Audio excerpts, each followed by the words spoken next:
We're gonna start off with the thumbnail.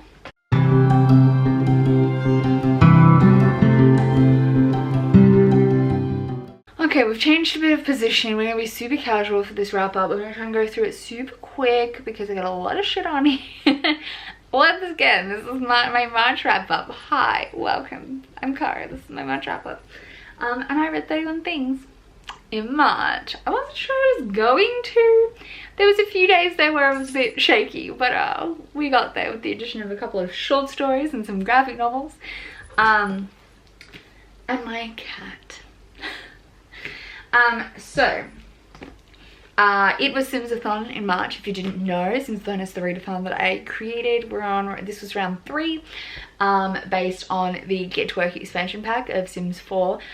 We will be having future rounds of more expansion packs, so keep an eye out for them and follow the Twitter if you're interested.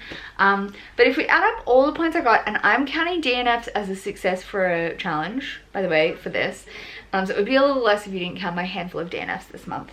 I got a total of 121 points. Look at me go. I'm very excited. Though, like, any points is reasonable. These are your lifestyle reward points. You don't need to get great. There's no, like, achievement level. So, if we look at my ratings, I had 2 DNFs this month, 1 2-star read, 9 3-star reads, 14 4-star reads, and 4 5-star reads. I did talk about earlier this year with my new rating scale that I would expect most things to be 3 and 4 stars and a handful of 5s and a handful of lower. Or DNFs, which is exactly what we saw this month. I'm very surprised I even had a 2-star book. I probably should have DNF'd it, but it just kind of...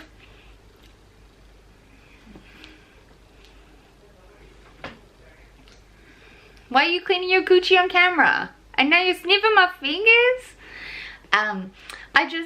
I somehow ended up forcing my way through to the end, which I probably shouldn't have, but I was intrigued enough about the premise to try and see it through, and I really should have just DNF'd it, but we'll get to that in a hot minute. So we're gonna do kind of in challenge order, because I'm gonna tell you what challenges each thing fulfilled. So here we have the books for my main career path. I completed the doctor career path, which has 10 prompts. And I didn't DNF a single one of these, so this is fully legit. And let's talk about how I went with that. So for Make Beds and Deliver Meals, a comforting read, I read The Artemis Fowl Files. This is a bind up of 2 short stories in the Artemis Fowl universe. It's like 0.5 and 1.5. It is also has a bunch of like fun stuff for kids in the middle, but I didn't even look at that section. I just flipped straight to the 2 stories. So we have Leprechaun and the 7th Dwarf. I preferred the 7th Dwarf, but I did like both. They're both fun. And yeah, one is a 0.5 and one is a 1.5. I do love the Artemis Fowl series. They're fun and entertaining. I ended up giving this a 3 stars. I just think short story collections never do great for me. Like, I never like absolutely love them. It's very, very rare. And it was good, but it just was not like fabulous enough to get any more than a 3 stars. Then for Take Temperature, which is warm colors on the cover, I read House of Earth and Blood, or Crescent City. It's House of Earth and Blood, but we all like colloquially call it Crescent City, by Sarah J Maas. I ended up giving this, let me look, a 4 stars. I didn't love it as much as I wanted to. And really the reason for that is this is a whole like 300 pages too long. I really enjoyed the start of this and I enjoyed the end. This is obviously an adult paranormal romance. I feel like I need to shut that door again. It's your fault. This is an adult paranormal romance that is pretty brutal, I would say. It is... I don't even know how to describe it. So we follow Bryce and she lives in a city that has a whole heap of different paranormally fantasy creatures, including werewolves, I think vampires, witches, angels, all kinds of stuff. The start was nuts, the ending was extra nuts, but the middle just dragged. It's kind of a murder mystery, but the middle bit felt kind of like we were solving the crime but just hitting a lot of dead ends. So unlike a good crime mystery thriller where finding one clue leads you to another high impact clue and the intensity feels really high, this just really lacked on the intensity through the middle, I think, and the stakes didn't seem high enough. But then the ending kind of pulled out all the stakes. I'm gonna drag you a little bit closer. The ending pulled out all the stakes, and I really enjoyed the ending and I enjoyed the romance, but the middle was really slow and I was blue balls for the romance. Like, honey, you did an adult fantasy and we all thought it was so you could be as smutty as you wanted, and then you bring out this that basically has no smut in it. I don't understand. Anyway, this was good. It was just not 5-star material for me. This was a 4 stars. I will continue with the series. I did enjoy it. Hopefully it doesn't go downhill like every other Sarah J Maas series. Then for Use X-Ray, I'm going flat already. Oh my god, I'll come back to you later. So the angles changed a bit. I had to charge the camera, but let's get going. So for Use X-Ray, we have an insightful book. For that, I read Juliet Takes a Breath by Gabby Rivera. I listened to this on audiobook, and this is a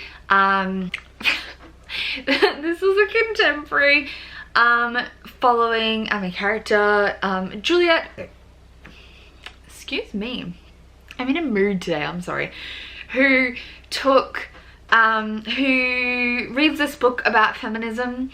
It's a very white feminist book, but she's Afro-Latinx and relates to it in some ways but really struggles with other parts of it, and then she ends up in an internship with the author and things start happening. It is definitely insightful. I ended up giving this, I think, yeah, 3 stars. It had some really good points and introduced some cool ideas. I think it would be a really good like intro to feminism for a teenager. Fuck, the sun is out. Yeah, I think it would be a great intro to feminism for a teenager, but it kind of was a little bit preachy at times and the writing style was a little bit simplistic. So I ended up giving it a 3 stars. And then for Determine a Diagnosis, we have a book featuring illness, and for that I picked up Not Even Bones by Rebecca Schaefer. It kind of features an illness. It features some stabbings and some shootings and some stuff. So let's call a mortal wound an illness, and this counts. This is a paranormal thriller, I guess you'd say. I just finished this. It was like one of the last things I read for the month. It essentially we follow Nita, and she is she dissects bodies for her mum, and her mum kind of like then sells them to the highest bidder, and they're bodies of monsters essentially. They call them unnatural, so they're people with like monstrous abilities, and she is also kind of an unnatural. She has the ability to adjust different hormones and stuff within her body, and they get a person to cut up, and she frees him because she has a moment of morality, and then things go disastrously wrong for her. This is really entertaining. I ended up giving it a 4 stars. I liked the character and plot development, and I loved the world and the like magic system, I guess, the paranormal system, but I thought the writing style was a little bit simplistic, or like not really to my taste. But I will probably pick up book 2 because I was really fascinated with the actual plot of this, and the characters were real cool. So that is Not Even Bones. Then for Treat a Patient, a book with a learning curve, we have House of Leaves by Mark Z. Danielewski. This is a horror. It is twisty, ridiculous, so confusing. It definitely has a learning curve because it's nuts. It's like a book within a book within a book. All the layers are complicated and confusing, and it is quite literally nuts. It is very hard to, it took me like a full week to read this. I probably could have fit more in this month if I wasn't reading this and one other book that slumped me right out. But this is, I just want to say it's a horror because I don't want to try and explain the plot to anyone because it's so complicated, but also you need to kind of like build into it. But it's a psychological kind of horror, and it is super twisty. It's got lots of trigger warnings, so if you're interested in reading this but want to know specific trigger warnings, let me know, because it's too complicated to go through all of them. But I ended up giving this a 4 stars as well, I think. Yeah, I ended up giving this a 4 stars. It's really entertaining if you're able to trudge through it, but it is a little bit trudgy. It just is very slow going. It's very dense. And it is kind of told in a academic kind of style. So if you're not familiar with reading academic text, I think it could be way too dry for the average reader. So do keep that in mind if you're interested in it. But it is all, I don't want to say mixed media, but like some pages have nothing on them and some pages have so much on them they take a million years to read. But yeah, I ended up getting a 4 stars from me. Then for Deliver a Baby, a book with new beginnings, we have Chain of Gold by Cassandra Clare, which is the first book in the Last Hours trilogy, which is obviously a Shadowhunters continuation. That's how it qualifies for new beginnings. This is a like follow-on from the Infernal Devices. I'm squinting again. The sun is out. Oh.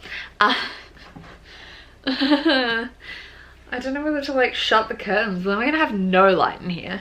Okay, let's try this. So this follows directly on from the Infernal Devices, and follows the like children of the characters in the Infernal Devices.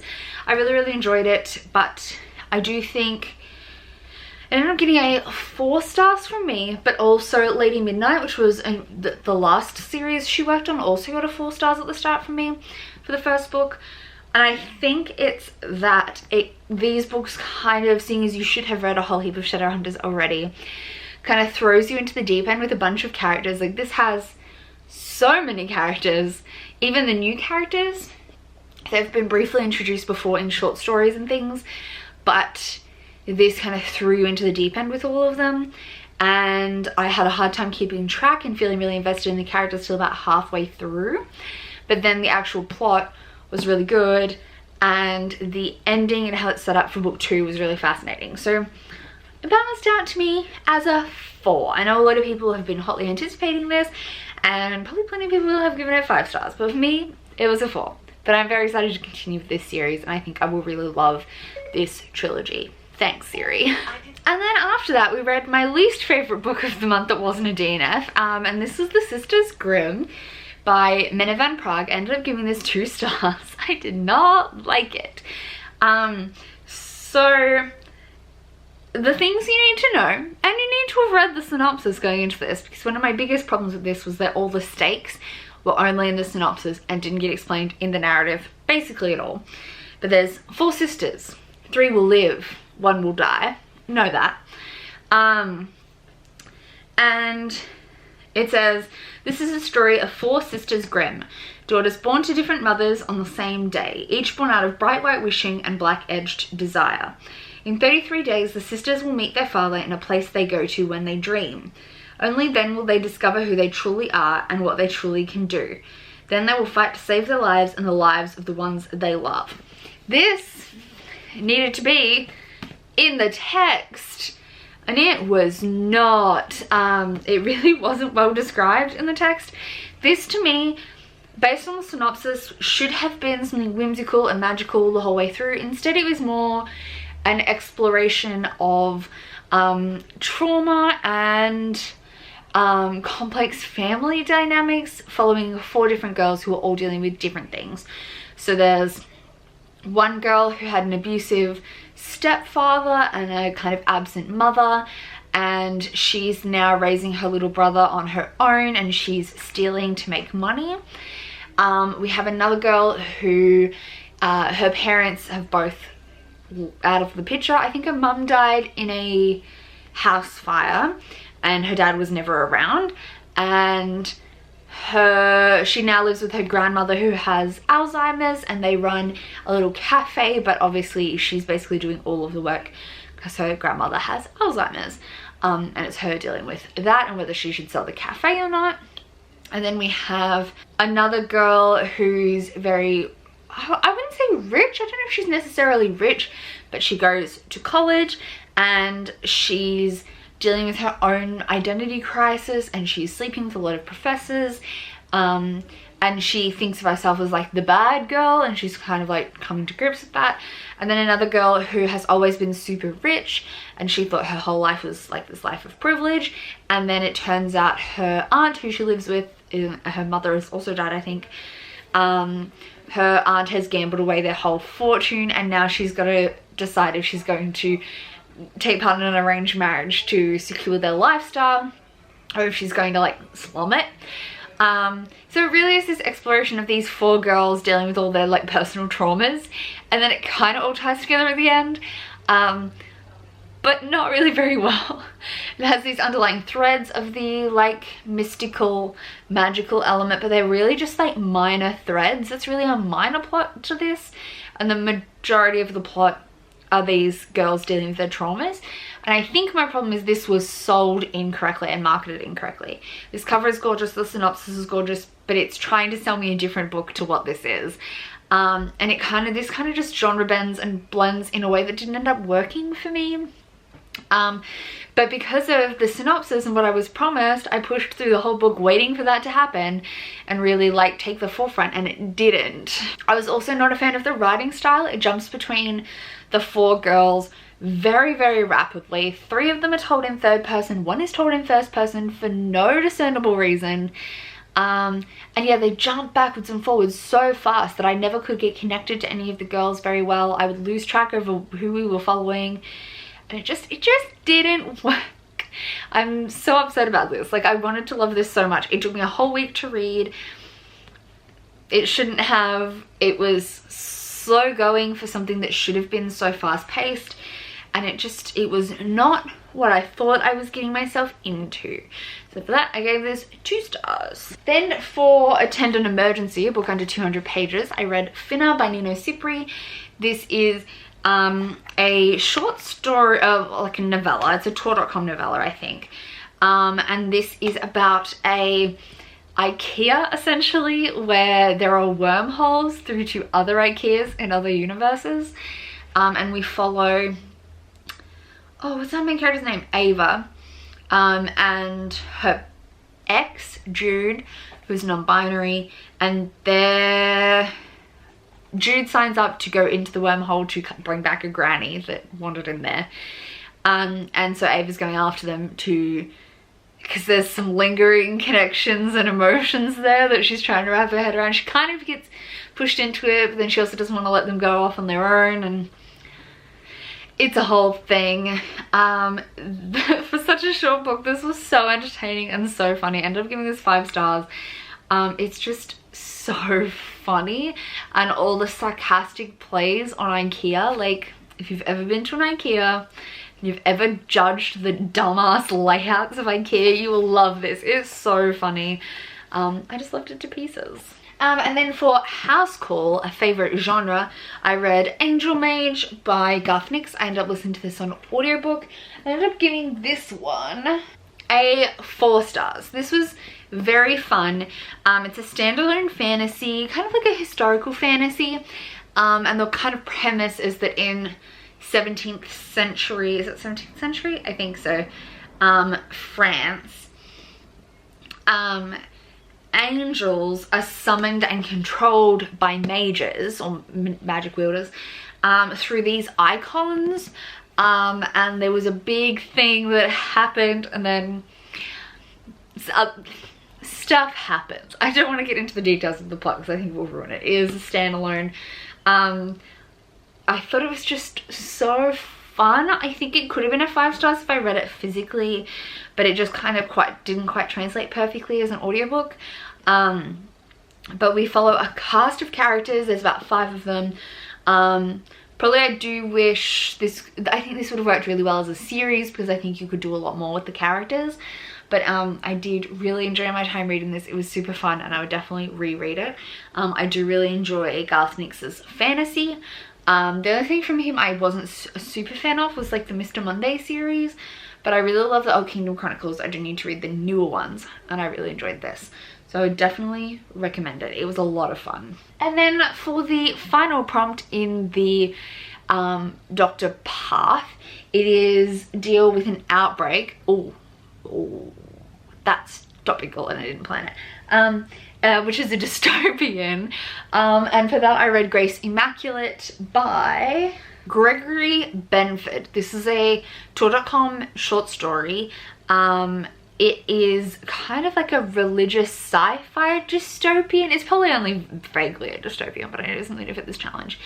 I ended up giving this a 3 stars. It was very entertaining, but it is very short and probably a little too much on the religious iconography for me to personally relate to, but it was fun. And then I also completed a bunch of other challenges that weren't part of the Doctor path. So the first one of those, sorry, I keep looking at my planner of what I actually read. So the first of those is The True Queen, which is for Buy a House, something set in our world. So I read The True Queen by Zen Cho. This is the companion sequel to Sorcerer to the Crown, and I listened to this on audiobook. I ended up giving it 3 stars. I think most of this was, part of it was that I don't think it translated super well to an audiobook, or at least it didn't catch my attention super well as an audiobook. I found myself like zoning out of large chunks, but like knowing enough that I didn't want to go back and reread, but missing key components. We follow 2 sisters who essentially wake up on a deserted island, and they make their home in Malaysia, but then the kind of like the mistress that raises them sends them to England to the Sorceress Royal to be trained in magic. And obviously the Sorceress Royal is from the previous book. And so this is dealing with them. They get separated, and Muna is trying to get her sister Sakti back, and it's this whole mystery kind of element, but also a great adventure story. But yeah, I did find myself tuning out quite a bit, but I did really like the world. I do love the writing style of this as well. So overall, it got a 3 stars. I do totally recommend it. There is a very, very, very minor female-female romance. It, like, as a romance, only gets vaguely mentioned right at the end. It's not really a major feature of this, but their dynamic is really good. And the sisterhood dynamic is probably the strongest component of this. The main character is also Muslim, if you're looking for Muslim representation in a fantasy setting. Malay Muslim. Then for Fall in Love, a book with a romance element, I read Girls of Storm and Shadow by Natasha Nyan. This is another book I rated 3 stars. I just didn't like it as much as book 1, is what I have to say about that. I don't even know why I didn't like it as much as book 1. This is a fantasy series. I think it's a trilogy, following Lei, and in this, it's a sapphic romance, and in this world there are demons, humans, and like a demon-human hybrid cast. And in the first book, Lei becomes part of the Demon King's harem, and it's her trying to get out, and she falls in love with Ren, who is another girl of the harem, and they're trying to escape. This one is kind of like a, it's got a lot of middle book syndrome. It's very much a setup, I think, for book 3, as we're dealing with them kind of gathering together their army to go defeat him, if that makes sense. And the relationship dynamics in this were not my fave. We see a lot of like tension between Ren and Lei, and I was just not super into it. This, yeah, just didn't grab my attention as much as I wanted it to. I wanted to love it. It was just alright. I will probably read book 3 just to like finish out the series, but I didn't really love this one. It was a 3 stars. Then for Cook French Toast, a book featuring a travel element, I read A Natural History of Dragons by Marie Brennan. I listened to this on audiobook. This is it's a novel of like a fake memoir from Lady Trent, and she's reliving her young years when she was first getting into dragonology, I guess. And it was super fun. It's like an adventure, but also very historical in its like tone and voice. It has illustrations, which I did flick through once I had finished. And it's just very fun. I did love the audiobook for this. I thought the narration was done super well. And it was just so good. I would definitely reread this series. What did I end up giving it? A 4 stars. The covers are also stunning.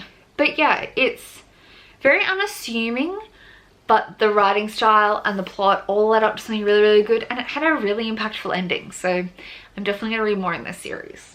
Then for Have a Baby, a book featuring a child, I read Dead Voices by Catherine Arden. This is the second book in her middle grade horror series. I ended up giving this 3 stars. I didn't love the audiobook narration, which I think is a big component of why I don't like this series all that much. Like, I have a fun time, but they're like consistently 3 stars for me. And I think that's because the audiobook narration comes across as incredibly condescending. So it feels like, I know it's middle grade, but middle grade doesn't always have to feel childish. And this felt childish. I felt like even young kids would find it kind of condescending. So yeah, it was just, it didn't quite work. This one's set in a ski lodge, and there's ghosts. So that was fun, but the audiobook is a little bit just, it doesn't work for me for some reason. Then for Fall in Love, a book featuring a romance element, I think we have this quite a few times here because I was trying to figure out what challenges I could book books to. I DNF'd The Queen's Assassin by Melissa Dela Cruz. I started listening to this on audiobook, and I absolutely hated the narration. There was one narrator who I could actually, like, I could audibly hear every inhale she took. It was like a, every time, and it just, oh, I couldn't hack it, guys. I couldn't hack it. So I have no comment on the quality of the book itself. I would recommend not listening to the audiobook. Yeah, I DNF'd it. For Burn Down the Kitchen, something with flames on the cover, I read Verify by Joelle Charbonneau. I gave this 3 stars.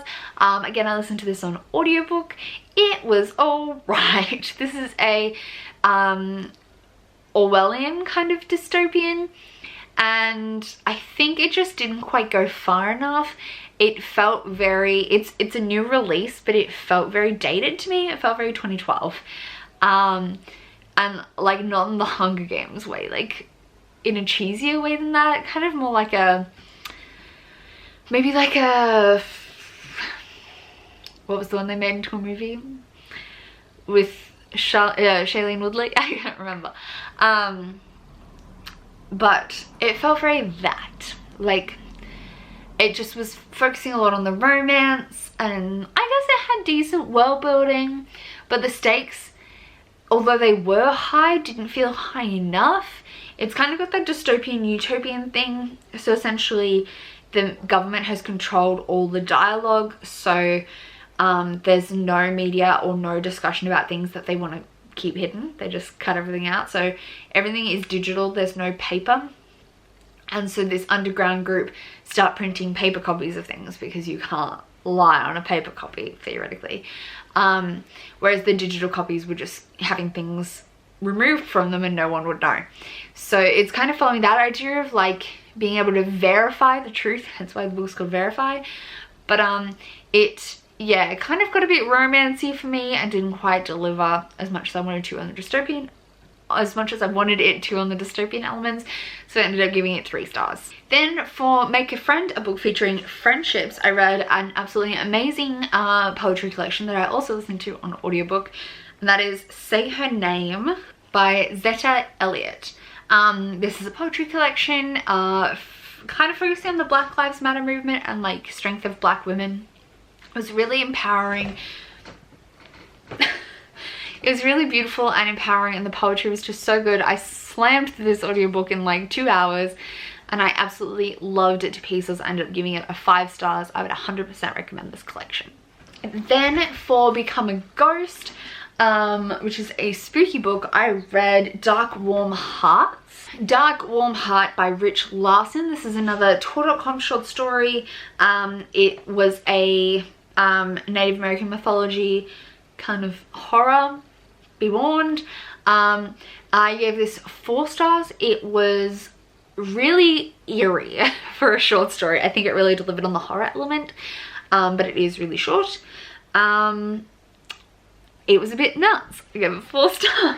Then for Get Married and featuring an established couple and Have an Affair breakup, like featuring a breakup, I read A City Inside and I Love This Part, both by Tilly Walden. These are 2 probably more like kids books. They're really short graphic novels, like 50 pages less. They were both really pretty and beautiful, but the storyline kind of just read like a small vignette. And so they didn't quite fully deliver on that front for either of them. So I gave them both 4 stars because they were beautifully illustrated and they really did like target some heartstrings, but I will say that they are really short. I don't know if I've got them from my library. I don't know if I would physically buy a copy. I feel like there's not quite enough to them substance wise. Then for Explore the Forest, an atmospheric book, I read Woven in Moonlight by Isabel Ibanez. This is a Bolivian inspired fantasy, and we follow Ximena, who is the decoy Condesa. And there's this big faction war kind of thing going on, and she's infiltrating the like bad guy government to try and get the Condesa back in power. And she has this special magic where she can weave from moonlight and leave messages and things in weavings. So this was, what did I end up giving this? I ended up giving this a 4 stars. I did enjoy it overall, but there were some things I didn't particularly like. I didn't like our main character Ximena that much. I thought her emotional reactions to things were a little bit caricature-y, but the world building was especially strong. It felt really well immersed in the cultural elements, and I really liked the like vibrant like atmosphere and the way culture and like art and things were described within this. I also really love the little animals which appear on the cover. They're also in the narrative and they were my faves.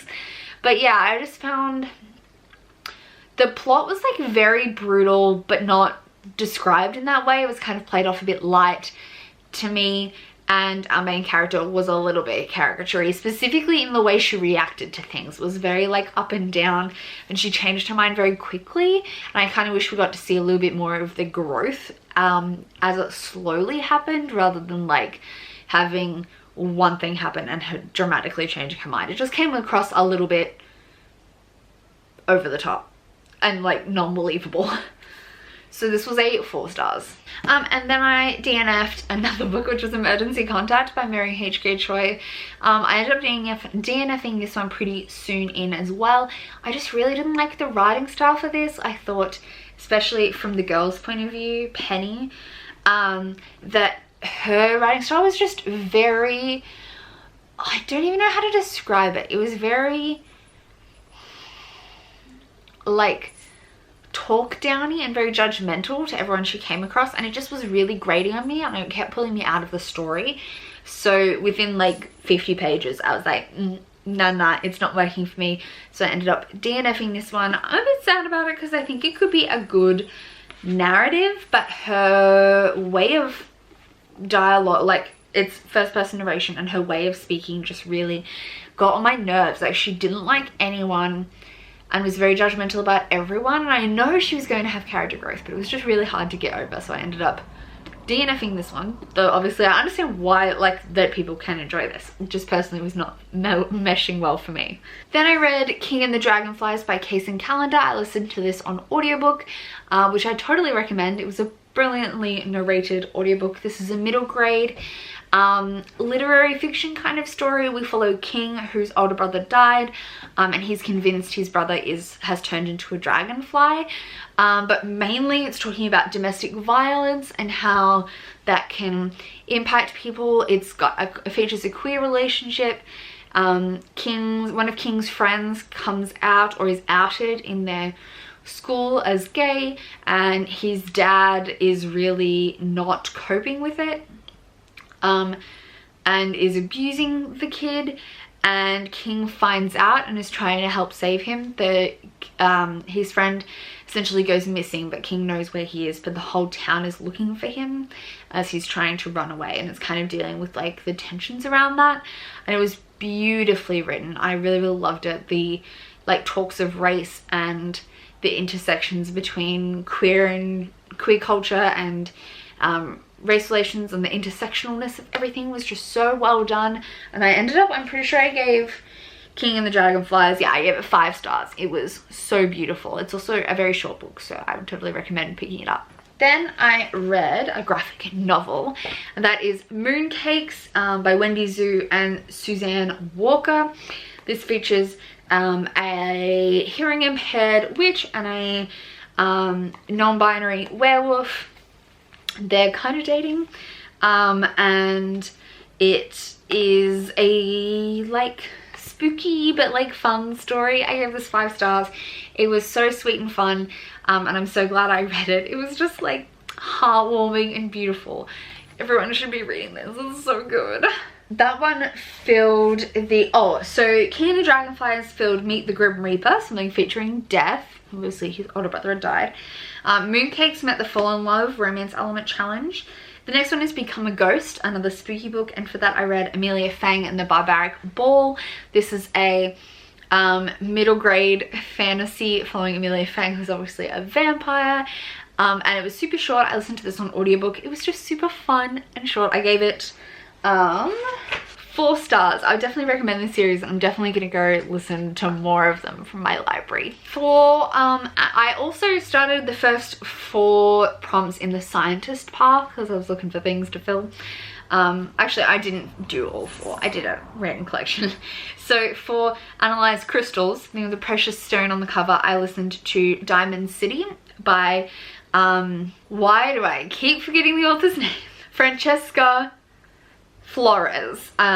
This is a kind of strange book. I listened to this on audiobook, and it's a Mexican, I think, inspired fantasy, and it's dealing with these diamonds that impart magical capacity, and our main character is an assassin.